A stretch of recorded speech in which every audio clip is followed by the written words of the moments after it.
monosakarida yang ada pada rantai tersebut.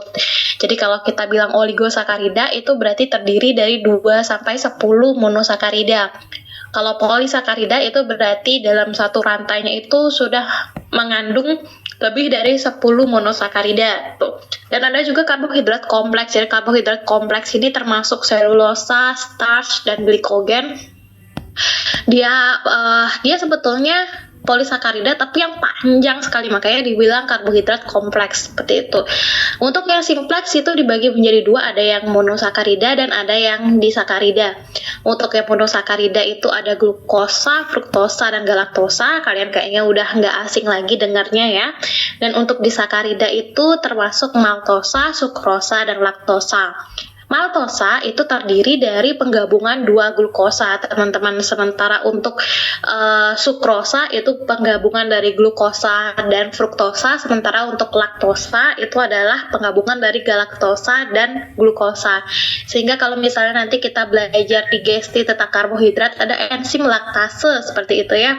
Berarti dia akan mendigesti, mencerna si laktosa itu dan dipecah laktosanya menjadi monosakarida pembentuk. Berarti satu laktosa itu akan dipecah gitu ya menjadi 1 galaktosa dan 1 glukosa.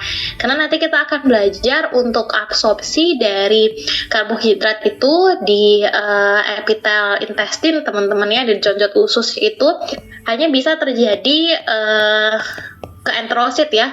Kalau misalnya yang direabsorpsi itu monosakarida seperti itu. Sehingga harus dicerna dulu sampai jadi monosakarida, baru nanti monosakaridanya itu bisa masuk.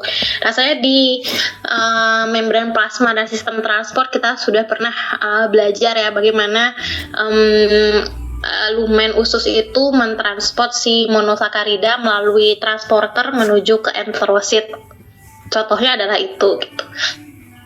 Nah, sepintas untuk struktur disakarida ya. Disakarida itu kan tadi sudah kita bahas, dia terdiri dari gabungan 2 monosakarida. Yang menggabungkan kedua monosakarida itu adalah ikatan glikosidik ya, atau glycosidic bond. Nah, glycosidic bond ini bisa terjadi antara laktol OH dengan alkohol OH, atau dia laktol OH dan laktol OH seperti itu. Contohnya lah yang ini teman-teman ya.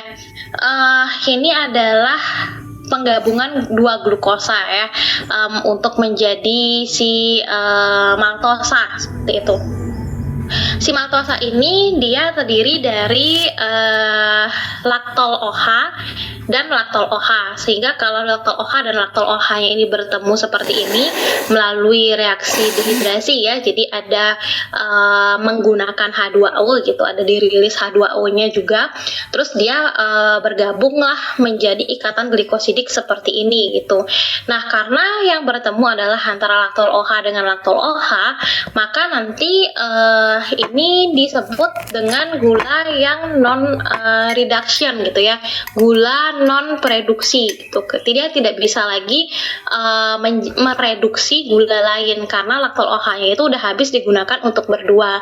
Beda nanti kalau misalnya ada kalian baca di jurnal gitu reducing sugar gitu ya, gula pereduksi, berarti itu adalah glycosidic bond-nya itu antara laktol OH dengan alkohol OH. Jadi kalau yang satu nyumbang laktol OH, yang satu nyumbang alkohol OH untuk di glycosidic bond-nya, berarti salah satu itu kan dia tetap masih punya laktol OH gitu kan, karena dia menyumbangkan alkohol OH pada glycosidic bond-nya. Nah, kalau seperti itu adalah gula yang masih bisa mereduksi monosakarida atau gula lain gitu, sehingga nanti dibilangnya adalah reducing sugar seperti itu kalau kalian nanti baca ya. Nah, ini adalah maltosa, nama panggilannya ya. Sebetulnya maltosa itu kalau di nama kimianya nanti dia seperti ini teman-teman, panjang sekali gitu ya.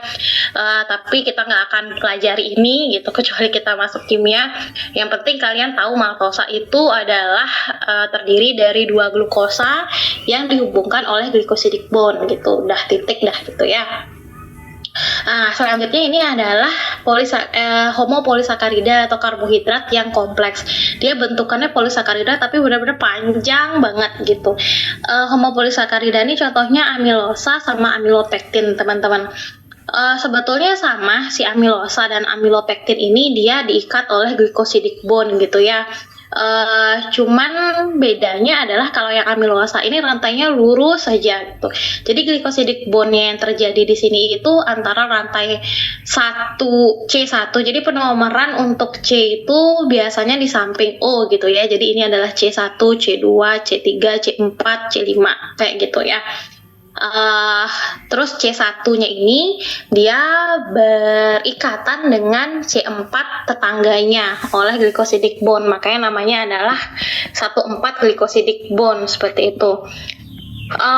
Terus kalau amilosa dia selalu 1,4 gitu aja, terus dia sampai panjang sekali seperti itu ya.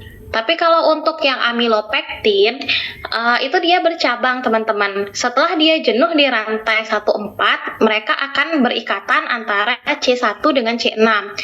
Makanya namanya adalah 1,6 glycosidic bond seperti itu ya. Jadi dia memiliki percabangan. Kalau yang amilopektin itu bedanya dia secara struktural dengan amilosa. Maksudnya 1,6 ini nomor karbonnya ya. Karbon nomor 1 berikatan dengan atom karbon nomor 4. Namanya 1,4. Kalau atom karbon nomor 1 di ring piranusnya itu berikatan dengan atom karbon yang nomor 6, makanya namanya 1,6. Sebentar ya.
Oke, wait bentar ya.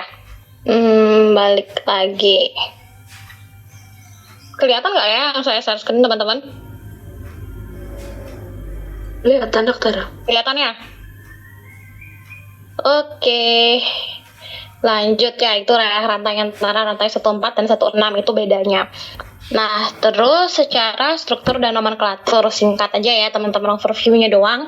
Jadi karbohidrat itu yang paling sederhana namanya adalah glyceraldehyde dan dihidroksiaseton gitu. Kenapa dia merupakan yang paling sederhana? Karena pada rantai karbonnya itu dia cuma memuat 3 atom karbon. Jadi kalau kita mau sebut karbohidrat, minimal dia punya 3 atom karbon karena itu bentuk yang paling sederhana gitu ya. Terus antara glyceraldehyde dan dihidroksiaseton ini bedanya adalah kalau glyceraldehyde sesuai dengan namanya, jadi dia punya gugus aldehid. Sementara untuk dihidroksiaseton yaitu punya gugusnya keton. Sehingga nama lainnya dari mereka berdua ini glyceraldehyde itu disebut aldotriosa. Triosa karena dia merupakan karbohidrat yang memiliki 3 atom karbon, makanya triosa gitu ya. Dan dihidroksiaseton disebutnya adalah ketotriosa. Jadi mereka berdua ini adalah jenis karbohidrat yang paling sederhana.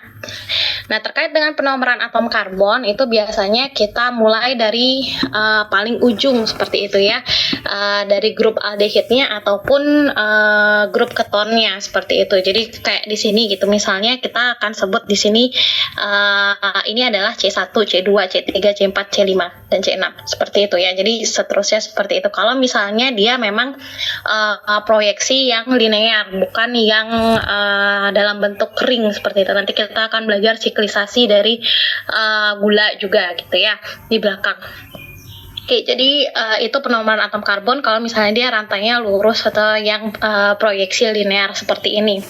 Terus atom karbon kalau kalian lihat rangkanya di sini ya, atom karbon yang di tengah ini dia asimetrik antara kanan dan kiri, teman-teman. Jadi di kanan dia punya OH, di kiri dia punya H. Di sini kebalikan, dia punya H, di sini punya OH kayak gitu ya. Sehingga nanti akan ada bentuk stereoisomer namanya.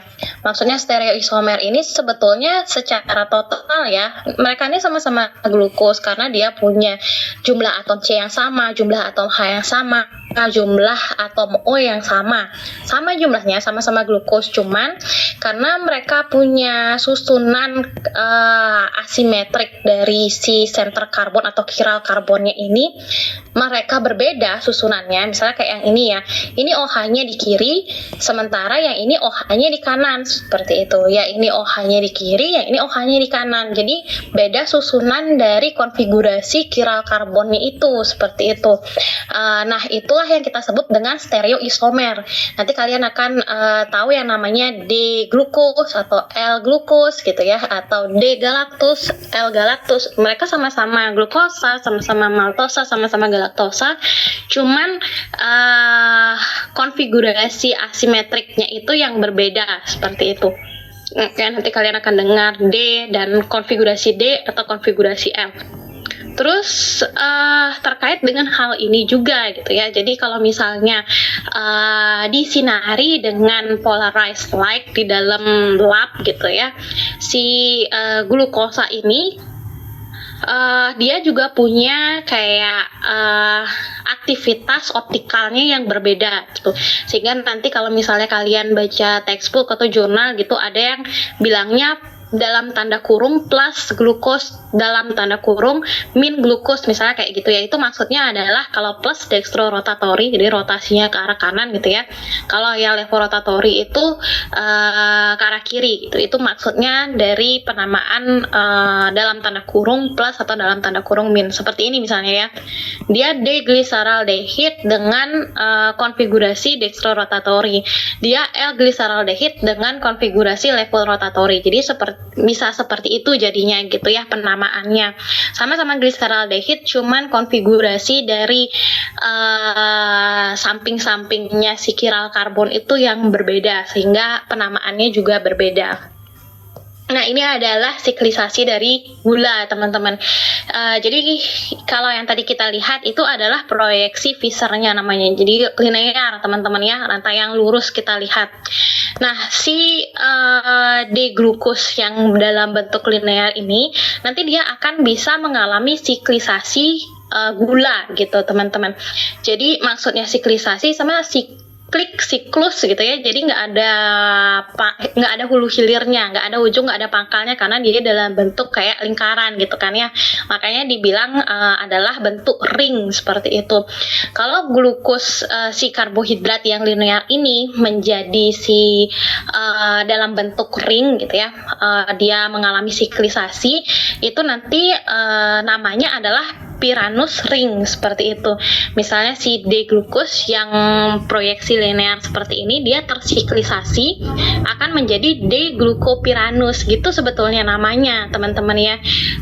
Dia ada reaksinya untuk mengubah glukosa yang linear ini untuk menjadi glukosa yang tipe ring seperti itu. Jadi sebetulnya namanya nanti akan berubah gitu. Yang glukos itu adalah penamaan untuk yang proyeksi linear, sementara untuk yang dalam bentuk ring, karena dia memiliki Pyranus ring, makanya dibilangnya D-glukopyranus kayak gitu. Ini adalah step by stepnya bagaimana si proyeksi linear ini menjadi memiliki Pyranus ring seperti itu. Boleh kalian baca nanti, tapi nggak akan saya tanyakan gitu ya, cuma nice to know aja untuk kalian gitu. Jadi untuk yang bentuk siklik proyeksinya ini namanya adalah Howard Howard projection. Untuk yang linear itu namanya adalah Fisher projection. Dan tentu saja kalau misalnya dia dalam bentuk proyeksi linear dibandingkan dengan proyeksi yang siklik seperti ini, nanti penomoran atom karbonnya perlu kita atur lagi gitu kan, yang tadinya di atas C1-nya, terus jadinya kalau dalam bentuk ring dia di sebelah mana, seperti itu. Sebetulnya ada gitu ya, kayak gini dah nih step by stepnya. Terus yang tadinya di kanan dia akan menjadi di atas atau di bawah di sininya. Habis itu kalau misalnya dia alpha dia nulisnya di mana, kalau dia beta nulisnya di mana gitu. Jadi sebetulnya ada tata caranya gitu. Jadi nggak serampangan kita membuat bentuk yang linear ini ke dalam bentuk siklik, karena sesimpel nulis OH-nya ini dimanapun dia ada tata caranya sesuai dengan kimiawinya, struktur kimiawinya si glukosa itu gitu. Nanti boleh kalian baca kalau gabut, kalau enggak ya sudah nggak apa-apa. Yang penting kalian tahu dan nggak bingung lagi gitu. Kenapa sih Dokter Tari kok yang glukosa di satu textbook tuh dia bentuknya linear, tapi kok di tempat lain itu gambarnya dalam bentuk ring? Itu sebetulnya beda apa sama gitu, biar kalian tidak bertanya-tanya lagi gitu sih. Oke, selanjutnya untuk fruktosa seperti ini siklisasinya nggak usah dihirauin. Jadi yang penting kalian tahu aja ada yang namanya reaksi siklisasi gitu, dimana dia akan berubah. Yang linear itu akan mendapatkan struktur Pyranus ring dan dia akan menjadi proyeksi yang siklik atau Howard projection gitu. Jadi kalian tahu gitu aja. Oke, selanjutnya adalah lipid, teman-teman. Untuk lipid ini dia punya 3 kompartemen penyimpanan lipid utama di dalam tubuh manusia ya. Yang satu di plasma, yang 2 di adipose tissue, dan yang ketiga itu adalah sebagai biological membran. Sudah pernah kita bahas pas waktu bahas membran plasma dan sistem transportasi zat ya. Untuk struktur utama lipid itu sebetulnya macam-macam sekali teman-teman ya, kayak yang di sebelah kiri ini cuma sebagian doang. Dia ada TG, ada phosphatidic acid, folate activating factor itu juga merupakan turunan dari lipid, kolesterol juga gitu ya, hormon steroid itu juga turunan dari lipid. Sebetulnya broad spectrum banget jenis-jenis dari lipid. Cuman 3 struktur utama yang ada di tubuh kita itu ada fatty acid, triglycerid, sama fosfolipid. Kalau yang fatty acid ini asam lemak, dia merupakan bentukan yang paling sederhana dari lipid di dalam tubuh kita. Sementara untuk TG itu adalah storage form ya. Jadi kalau mau nabung lipid itu dalam bentuk CTG. Terus fosfolipid ini adalah major form, jadi kita nggak akan bahas lagi karena sudah bahas di biomedik fase 1 ya, tentang lecture membran plasma.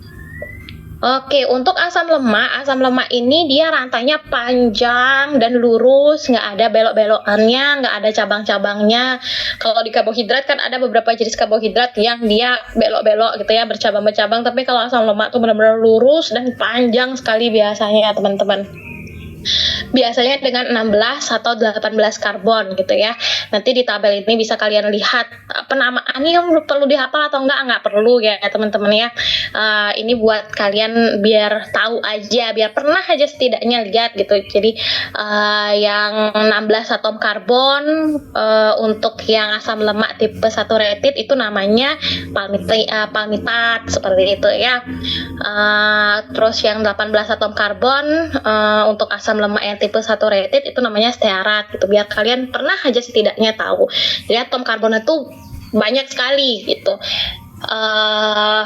Beda sama karbohidrat. Kalau tadi itu kan bahkan ada yang cuma 3 atom karbon kan dalam satu rantai, tapi kalau asam lemak tuh panjang banget atom karbonnya, rantai karbonnya. Asam lemak itu bisa bersifat saturated atau unsaturated tergantung dari ada atau tidaknya ikatan ganda atau double bond ya, ikatan rangkap teman-teman. Kalau yang unsaturated itu dia nggak punya ikatan rangkap, kalau yang unsaturated itu dia punya ikatan rangkap gitu. Nah, jumlah ikatan rangkapnya ini bisa 1 sampai 5. Jadi tergantung jumlahnya nanti kita akan bagi lagi dia menjadi mono unsaturated atau poly unsaturated. Kalau mono unsaturated ya sesuai namanya mono ya, dia cuma punya 1 ikatan rangkap doang. Tapi kalau yang poly unsaturated berarti dia lebih dari 1 jumlah ikatan rangkapnya gitu. Dan jumlah ikatan rangkapnya, dari jumlah ikatan rangkapnya ini di mana letaknya gitu. Jadi ada omega 3 dan omega 6 yang kita lihat. Kalau misalnya dia ikatan rangkapnya di atom karbon yang nomor 3 itu kita sebut omega 3. Kalau yang ada ikatan rangkap di atom karbon yang nomor 6 itu kita sebut omega 6, seperti itu ya. Terus yang bisa kalian pelajari lagi dari tabel ini adalah melting point-nya teman-teman ya. Jadi keberadaan ikatan rangkap atau double bond di rantai karbon asam lemak itu mempengaruhi melting point, jadi titik lelehnya gitu ya. Kalau misalnya saturated fatty acid itu tinggi melting point-nya ya, jadi 44 derajat Celcius, bandingin sama yang unsaturated fatty acid. Kalau yang unsaturated fatty acid itu di 13 derajat Celcius melting point-nya, terus ada yang bahkan min 50 derajat Celcius. Jadi bedanya di sana untuk implikasi dari keberadaan double bond-nya itu. Terus selanjutnya adalah triglycerid atau TG atau triasil gliserol, sama aja teman-teman ya, atau ada yang sebut TAG gitu, sama juga. Di dalam tubuh manusia atau secara in vivo ya, TG ini akan didegradasi menjadi gliserol dan fatty acid. Nanti mungkin besok ya tak masukin ke materi metabolisme lipid. Dan biasanya degradasi dari TG ini kan dalam tanda kutip ya simpenan atau tabungan lemak gitu. Kalau misalnya si TG ini didegradasi ya biasanya take place-nya itu di liver dan muscle. Dan dia akan dirombak menjadi gliserol dan asam lemak yang lebih sederhana. TG ini merupakan campuran dari komposisi fatty acid yang berbeda. Ada 3 yang utama ya, 1 palmitoyl, 2 oleil, dan 3 linoyl L-glycerol. Komposisinya ini berapa persen, yang itu berapa persen, itu akan berbeda-beda sesuai dengan jenis asam lemaknya, seperti itu. Jadi nggak pakem gitu, misalnya oleilnya berapa persen, palmitoylnya berapa persen, itu nggak pakem. Yang jelas terdiri dari komposisi asam lemak ini gitu, dan dia bukan satu asam lemak kayak misalnya tadi kita bahas amilose gitu ya, dia monosakarida yang sama terus glukosa terus gitu. Dia nggak kayak gitu kalau TG, dia terdiri dari asam lemak yang berbeda-beda. Oke, itu sepintas untuk struktur dan basic chemistry-nya ya untuk si karbohidrat dan lipid. Untuk lecture yang ini ada yang mau ditanyain nggak?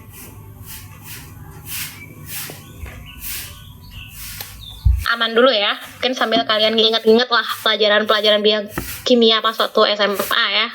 Kalau yang ini agak mirip sama pelajaran kimia pas waktu SMA kayaknya. Mungkin ada yang OSN kimia gitu, bisa sharing ya sama teman-temannya, sama saya juga. Saya lupa juga soalnya udahan. Terus sekarang kalau nggak ada yang mau nanya, kita ke asam amino teman-teman ya, sebentar. Cukup. Yang ini berarti. Ntar ya.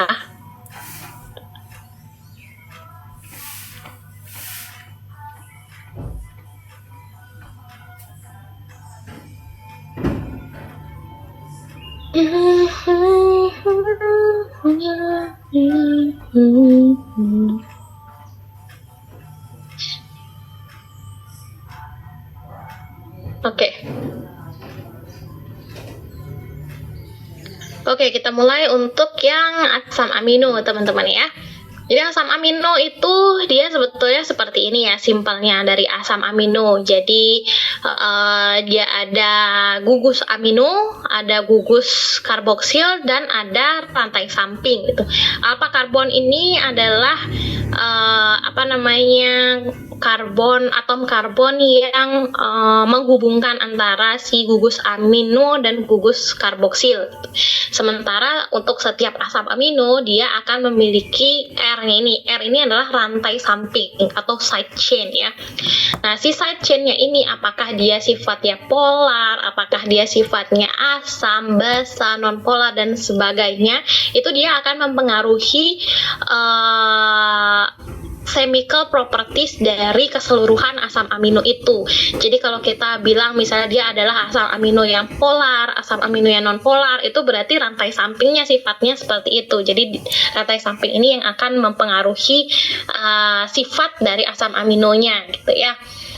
Terus asam amino ini akan bisa menjadi produk intermediate selama metabolisme. Ada beberapa asam amino yang sifatnya glukogenik, ada yang sifatnya ketogenik, ada yang bisa dua-duanya, bisa ke jalur glukosa, bisa ke jalur keton, namanya glukoketogenik gitu. Untuk contoh-contohnya boleh nanti kalian lihat di Google gitu ya. Terus kalau diklasifikasikan berdasarkan kemampuan tubuh kita untuk mensintesis secara mandiri si asam amino itu, akan ada dua istilah yang muncul, yakni asam amino esensial dan asam amino non esensial. Jadi jangan secara harfiah, secara kamus besar bahasa Indonesia diartikan gitu ya. Maksudnya esensial dan non esensial itu bukannya yang satu penting, yang satu nggak penting, bukan seperti itu. Tapi maksudnya adalah kalau dia esensial amino acid, kita mutlak perlu 100% intake-nya itu dari dietary intake harian kita, harus dari luar gitu. Karena tubuh kita tidak bisa mensintesis asam amino sifatnya esensial, sehingga harus dari luar, dari makanan datangnya. Kalau misalnya asam amino yang sifatnya non esensial, meskipun dietary intake harian kita tidak memuat asam amino tersebut gitu, si tubuh kita bisa membuat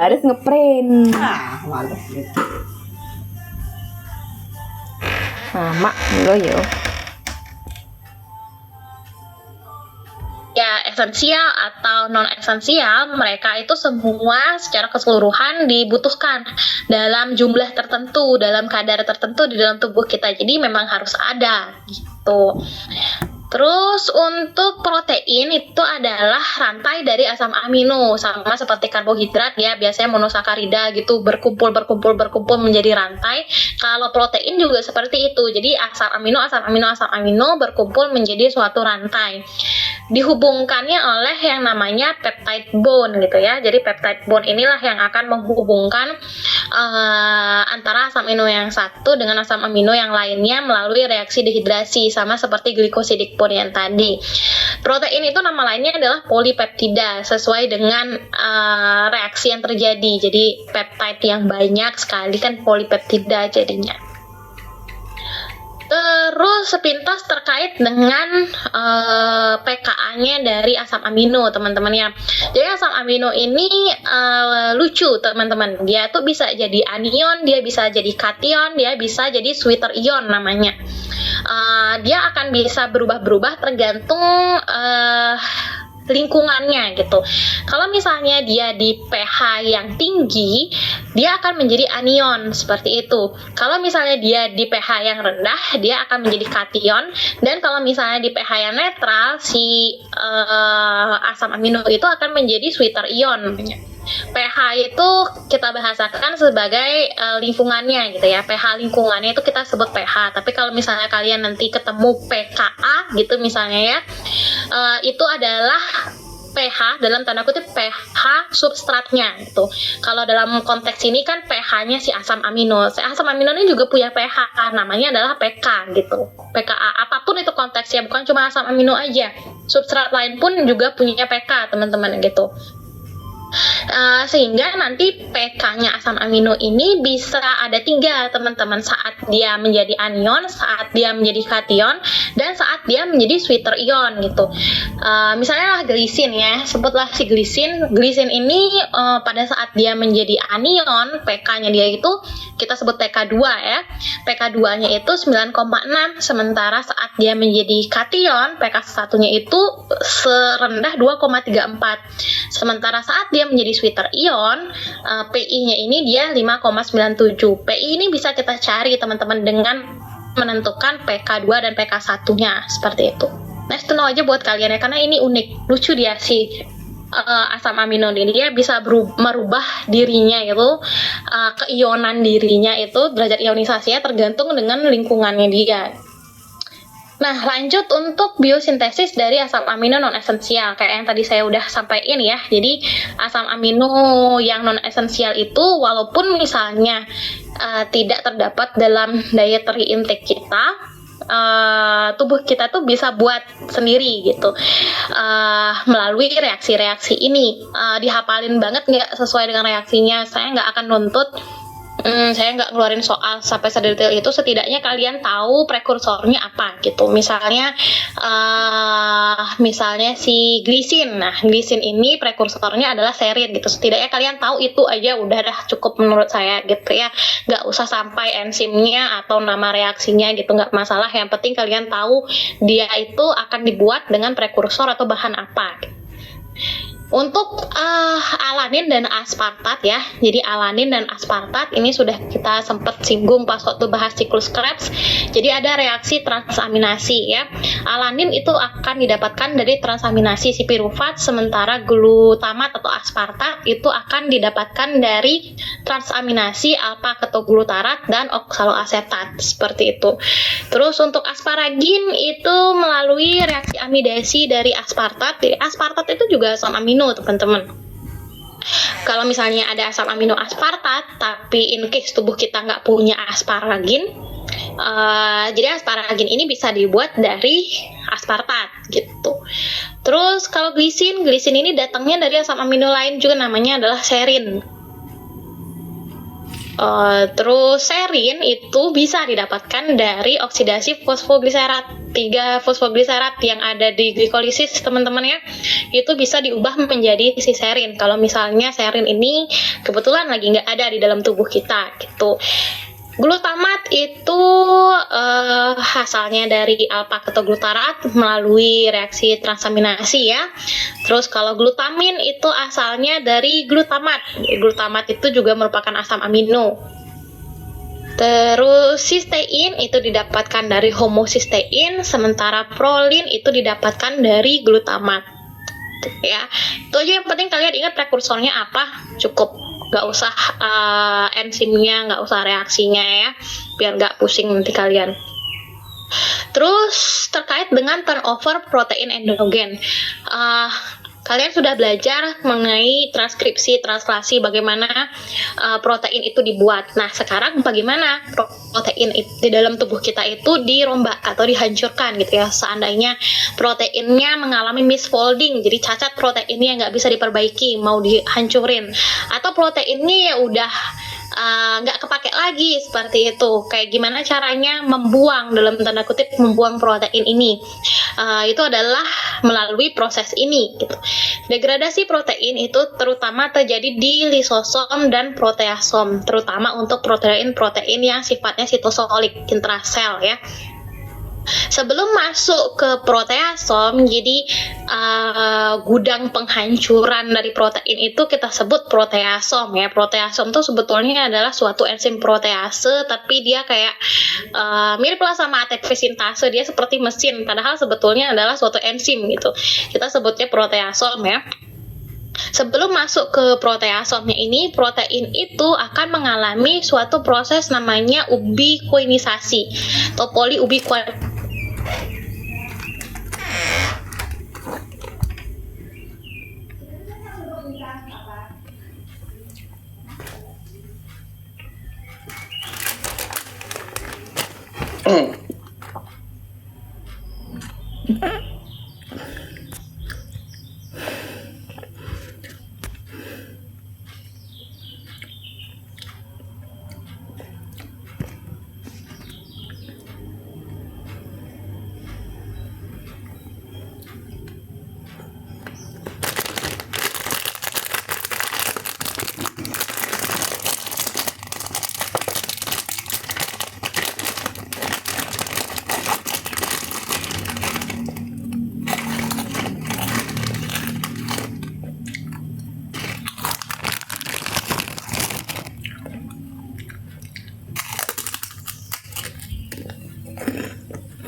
Salah. Salah ya.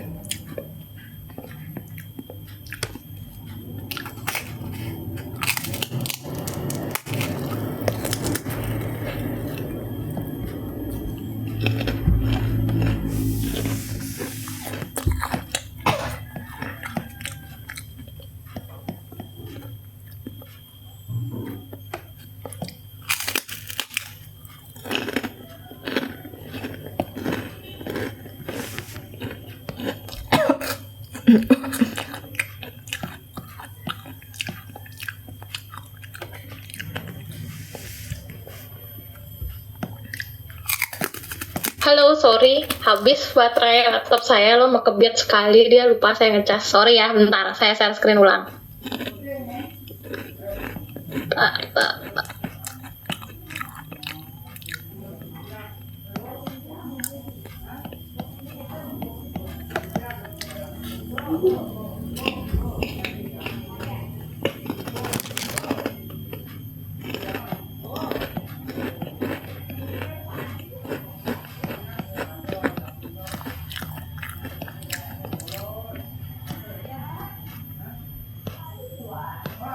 Oke, balik lagi tadi sampai poliubikuanisasi ya. Yang ini diingat teman-teman ya, poliubikuanisasi itu maksudnya adalah untuk menempelkan ubiquitin seperti ini ya, menempelkan ubiquitin yang banyak sekali, makanya namanya poliubikuanisasi, ke target protein yang akan mau didegradasi seperti itu. Nah, fungsinya dari poliubikuanisasi ini adalah untuk meningkatkan probabilitas si protein ini masuk ke proteasom, karena di proteasom itu ada ubiquitin binding site-nya ini gitu. Jadi kalau misalnya target protein itu banyak, dia bawa ubiquitinnya ini akan dikenali oleh ubiquitin binding site pada proteasom, sehingga si target protein, oh iya nih yang mau dihancurin ya, yuk masuk kayak gitu, sehingga si target protein ini akan lebih tinggi kemungkinannya untuk dihancurkan ke dalam proteasom seperti itu. Nah, nanti enzim yang berperan di dalam proteasom ini bukan cuma protease aja ya. Jadi selain protease ada endopeptidase, ada aminopeptidase, yang ini diingat juga ya, dan ada karboksipeptidase. Jadi protease itu sesuai dengan namanya protease, jadi dia menghancurkan peptide bond yang ada di rantai protein itu. Endopeptidase juga sama seperti itu, teman-teman, cuman kalau protease itu dari ujung, bisa dari tengah, bisa dari manapun yang ada peptide bondnya bisa. Tapi kalau endopeptidase dia sesuai namanya dari tengah-tengah ya, dari tengah dia ngancur, motong-motongnya itu. Kalau aminopeptidase itu guntingnya dari ujung amino yang punya gugus amino. Kalau yang karboksipeptidase itu kebalikannya, jadi dia motongnya itu di ujung yang punya gugus karboksil dulu, seperti itu. Terus, nah untuk degradasi asam amino gitu ya. Tadi protein didegradasi kan menjadi penyusun-penyusunnya, jadi asam amino. Terus sekarang asam amino kalau misalnya dia udah kelebihan, udah nggak dipakai lagi, terus diapain gitu. Jadi dia akan didegradasi juga si asam amino ini, teman-teman. Degradasi asam amino itu bisa melalui 3 pathway ya. Jadi ada reaksi transaminasi, ada deaminasi oksidatif, ada deaminasi yang tipenya non oksidatif. Kalau yang transaminasi ini sudah kita bahas berkali-kali gitu ya. Pas siklus Krebs sudah, sekarang juga gitu. Reaksi transaminasi ini adalah mentransfer dari gugus aminanya ini ke ketoasid seperti itu. Jadi si glutamat ini dia akan kehilangan jati dirinya menjadi asam amino, sementara gugus aminnya ini akan dioper ke alfa-ketoglutarat. Nanti alfa-ketoglutarat dia akan menjadi asam amino glutamat jadi alfa-ketoglutarat seperti itu. Jadi dia bisa reaksi bolak-balik ya. Transaminasi ini juga bisa terjadi di aspartat ya. Yang asam amino di sini aspartat dan glutamat ya. Aspartat itu dia akan bisa melepaskan gugus aminnya dan diberikan ke oksaloasetat, sementara dirinya menjadi oksaloasetat seperti itu. Nah, masalah utamanya adalah si gugus aminonya ini ya, amonianya ini, NH3-nya ini. dia tidak terlalu water soluble teman-teman, sehingga deposit dari NH3 atau amonia di dalam tubuh ini jadi berbahaya karena dia susah dikeluarkan lewat kencing lah misalnya katakan begitu, karena dia nggak terlalu water soluble, dan NH3 ini akan bisa menyebabkan keracunan amonia gitu ya. Kalau misalnya dia terdeposit di sistem saraf pusat terutama gitu, dia akan bisa menyebabkan klinis gangguan neurologis. Kenapa seperti itu? Karena di sistem saraf pusat NH3 yang berenang-renang tanpa ada pengikat itu dia akan merayu-rayu si alfa ketoglutarat untuk menjadi glutamat. Dia akan merayu-rayu oksaloasetat untuk menjadi aspartat karena kelebihan ada NH3-nya ini yang terdeposit nggak bisa dikeluarkan gitu. Apa konsekuensinya dari perubahan itu gitu? Oksaloasetat dan alfa ketoglutarat ini merupakan intermediate yang seharusnya ada di siklus Krebs untuk menghasilkan ATP gitu kan. Tapi kalau misalnya semua oksaloasetat, semua alfa ketoglutarat dijadikan asam amino, terus siapa yang akan melanjutkan siklus Krebs itu gitu kan, sehingga akan terjadi deplesi ATP di sana. Itulah yang akan menimbulkan gejala gangguan neurologis yang berbahaya ya, sehingga nanti akan diperlukan mekanisme bagaimana meningkatkan larutan si amonia ini di dalam air gitu biar dia lebih water soluble, sehingga nanti kita akan bahas adanya siklus urea. Siklus urea itu akan mengubah amonia menjadi bentuk yang lebih water soluble dan bisa dikeluarkan lewat urin atau lewat kencing gitu ya, dalam bentuk urea. Di next slide kita akan bahas ya. Itu untuk transaminasi. Nah, untuk deaminasi yang oksidatif sesuai dengan namanya ya, jadi dia akan memerlukan peran dari oksigen di sini. Jadi asam amino, sebagian besar asam amino itu bisa melalui deaminasi oksidatif, teman-teman. Jadi asam amino ini nanti akan diubah menjadi FMNH2 dan alpha ketoasid plus NH3 yang lepas sendiri gitu ya, oleh amino asid oksidase. Lalu nanti FMNH2 ini akan memerlukan O2 untuk diubah menjadi H2O dan O2 oleh enzim katalase seperti itu.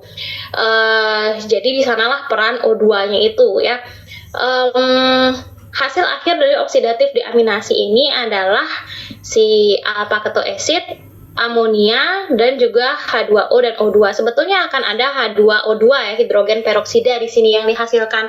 Cuman oleh katalase H2O2 ini akan langsung diubah menjadi H2O dan O2, sehingga dia tidak akan membuat masalah ketidakseimbangan stres oksidatif lebih lanjut seperti itu, karena katalasenya akan langsung mengubah H2O2 ini menjadi H2O dan O2 gitu.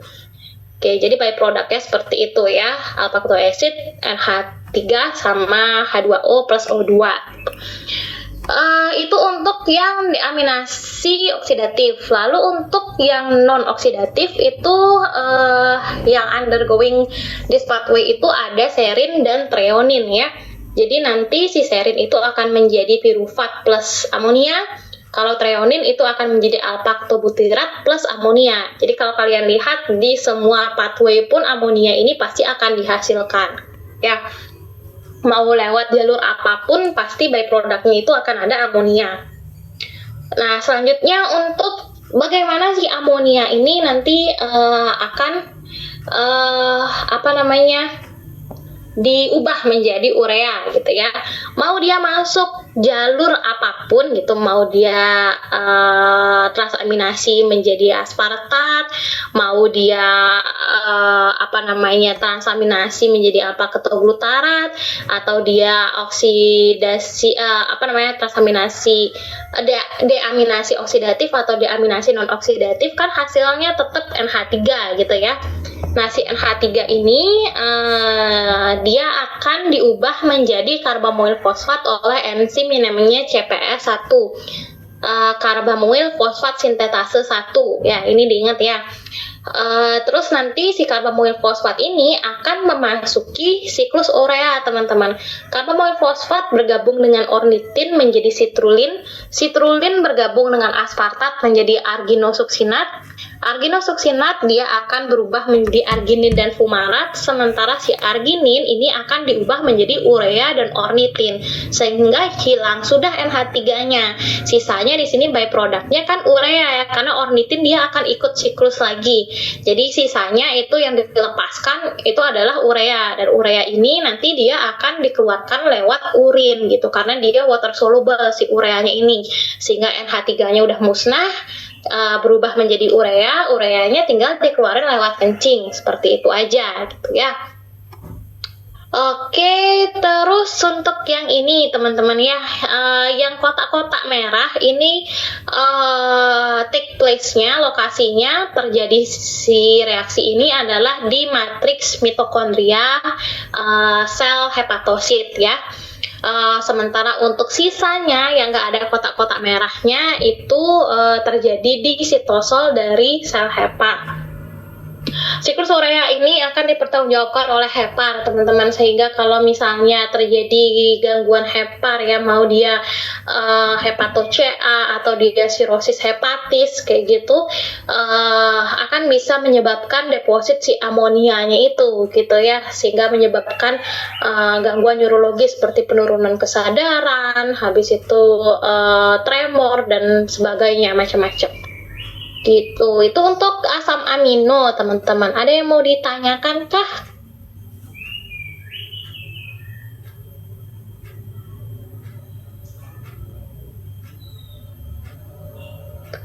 Amankah sementara, teman-teman? Bisa dipahami ya? Sementara bisa ya. Nanti coba pelan-pelan di review ulang. Saya, kamu ingatnya yang mana? Kamu ingatnya yang mana? Gitu. Nanti digabungin 49 menit ya saya ngajar 2 lecture. Nanti jangan diprotes teman-teman ya. Soalnya ngomong saya emang agak cepat. Soalnya kalau pace ngomong saya tuh dipelanin, saya keburu lupa apa yang mau saya omongin, teman-teman. Agak susah nyuruh dokter Tari itu ngomongnya pelan, nanti saya keburu lupa, saya merasa kayak jadi kukang kalau misalnya saya ngomongnya tuh pelan. Oke, nanti kalau misalnya ada yang mau ditanyain, tadi kayaknya ada yang ngechat saya, Dok, saya mau nanya terkait enzim, lock and key-nya enzim tuh lusa ya, jadi nanti kita akan bahas lusa. Kalau misalnya memang mau ada yang ditanyakan atau masih bingung, nanti kita bahas itu 2 hari lagi gitu. Oke, kalau misalnya ada mau ditanyain, nanti feel free to chat teman-teman, kapanpun saya sempat ngeliat HP, nanti saya akan bantu. Nggak masalah ya nanya kayak gitu, nggak apa-apa sih, saya sih nggak masalah. Nggak tahu kalau dokter lain ya, nanti ditanyakan dulu, Dok, kalau misalnya saya nggak ngerti, boleh nggak saya tanyakan belakangan gitu. Boleh kok kalian nanya kayak gitu, karena kadang misalnya ada dosen-dosen yang lebih senior kayak gitu, jadi kayak kenapa ya nanyanya lewat chat, waktu ini ketemu ya, biar nggak kayak gitu ya. Jadi masing-masing dosen tuh beda-beda biasanya dia kebiasaannya. Kalian yang harus ya, kita ya, saya dulu pernah juga jadi mahasiswa, kita sebagai mahasiswa yang harus pelajari kayak gimana nih tipikal dosennya gitu. Ada yang suka di chat, ada yang suka ditanya langsung kayak gitu. Jadi nanti hati-hati dan tetap sopan gitu aja sih.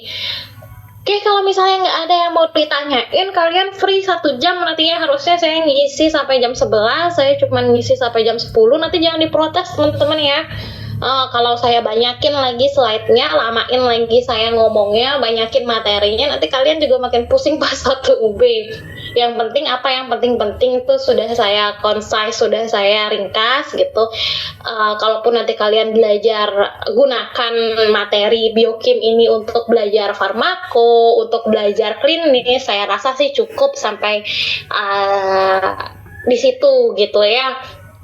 Kayak misalnya proses siklisasi yang tadi itu tuh tambahan aja. Kalaupun kalian mau belajar bagus sekali, kalau nggak juga nggak terlalu penting. Setidaknya tuh yang saya mau tekenin, kalian tahu gitu, pernah dengar, pernah lihat gitu, itu cukup. Karena kalau misalnya kalian Nah, di semester tinggi-tinggi ya, semester 3, semester 4 pas belajar klinis tuh kalian lupa tuh sangat wajar gitu ya, karena kalau drakor tuh ya masuk long term memory, tapi kalau misalnya materi kuliah tuh pasti short term memory. Setidaknya kalian ingat, dulu kayaknya pernah deh diomongin sama dokter Tari, kayaknya dulu pernah deh ingat pas waktu semester 1 belajar itu, setidaknya kayak gitu.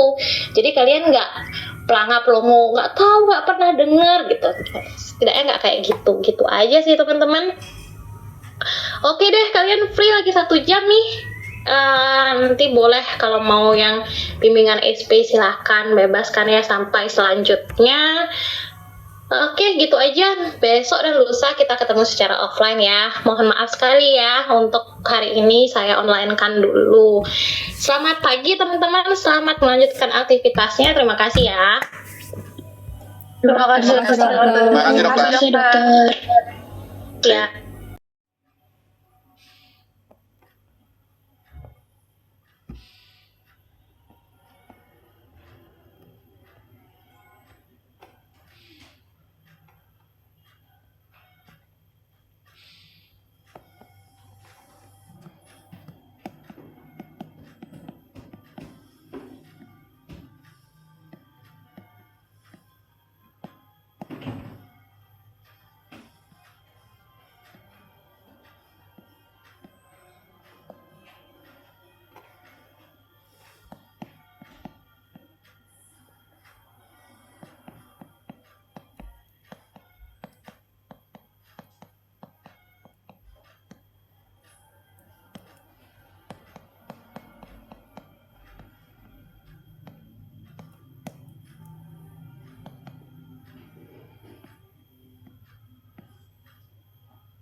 Bini hidup lagunya tuh di, aduh.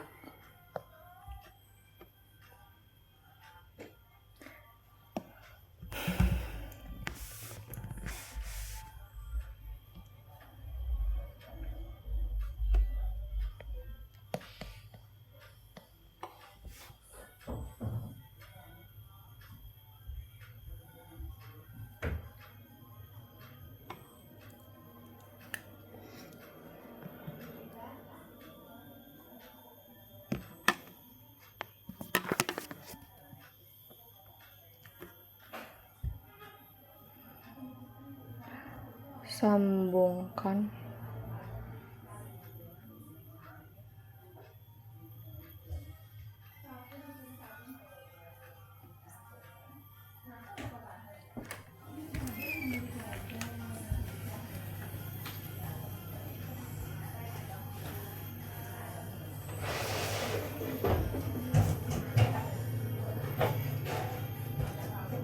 Ini ada pulpen biasanya ya.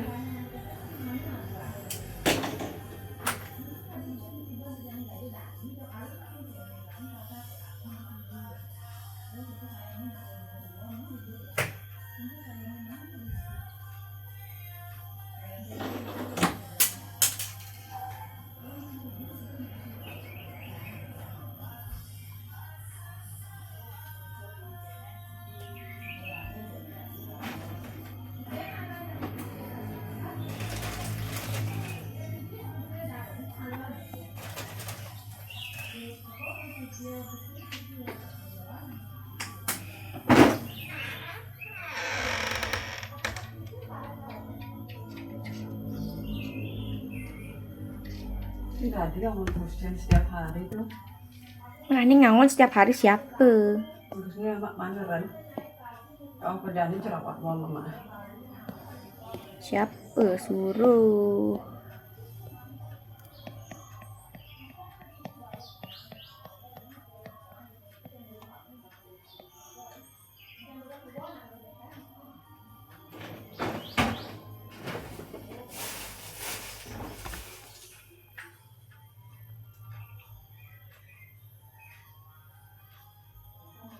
Orangnya rajin mau lempas kini neganya mau orangnya.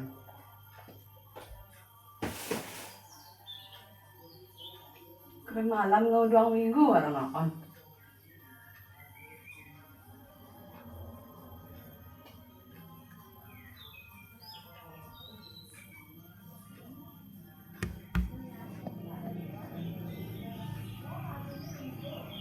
Apa itu protein globular?